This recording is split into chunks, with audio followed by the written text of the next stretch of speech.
बात होगी burger king shoot out की, जिसमें 3 आरोपी ढेर हो गए हैं। भाऊ गैंग के 3 शूटर्स का एनकाउंटर हो चुका है। सोनीपत में मारे गए तीनों बदमाश, और खबर यह है कि ये इनामी बदमाश थे और अब तीनों एनकाउंटर में मारे गए हैं। ये 18 जून 2024 की वो तस्वीरें हैं जो कि किसी को भी दहशत में डाल देंगी। अचानक से फायर पे फायर शुरू हो जाते हैं और 1 2 3 4 नहीं 40 राउंड फायर में हत्या कर दी जाती है। और जैसे ही ये कई फायर होना शुरू होते हैं, अफरा तफरी का माहौल देखने को मिलता है। जरा देखिए, लोग नॉर्मली रजौरी गार्डन का ये बर्गर किंग, जहां पर लोग अपनी फैमिलीज के साथ में यूजुअली पहुंचते हैं और आराम से अपने खाते पीते हैं, बातें करते हैं, इसी बीच में लगातार गोलियों की जो तड़तड़ाहट की आवाज़ें हैं वो सुनाई देती हैं। और गोलियों की आवाज़ सुनकर जो लोग हैं वो एकदम से डर जाते हैं और उसके बाद वहां से लोग भागने लगते हैं। बर्गर किंग शूट आउट के 3 आरोपी ढेर हो चुके हैं। और थानेश्वर मेरे साथ इस वक्त जुड़ रहे मेरे सहयोगी।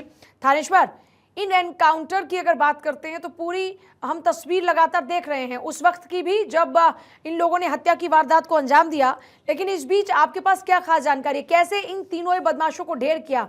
इन शूट आउट के मामलों में कैसे पुलिस ने पूरी कार्रवाई की?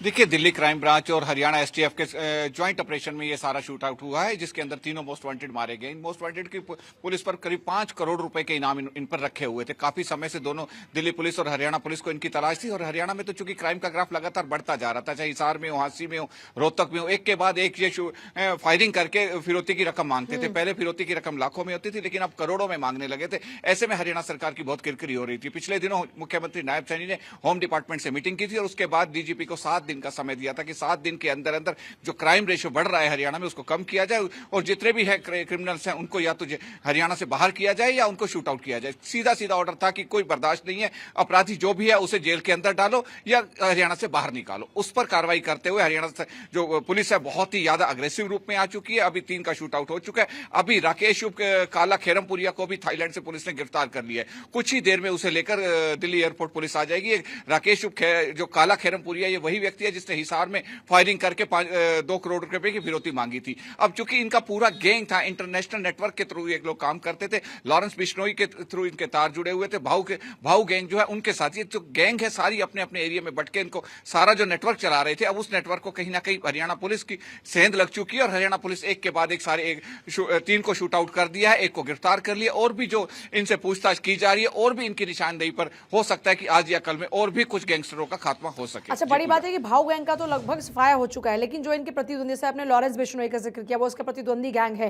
क्या इन बाकी के गैंग्स पर भी अब हरियाणा पुलिस की, हरियाणा एसटीएफ की नजर है?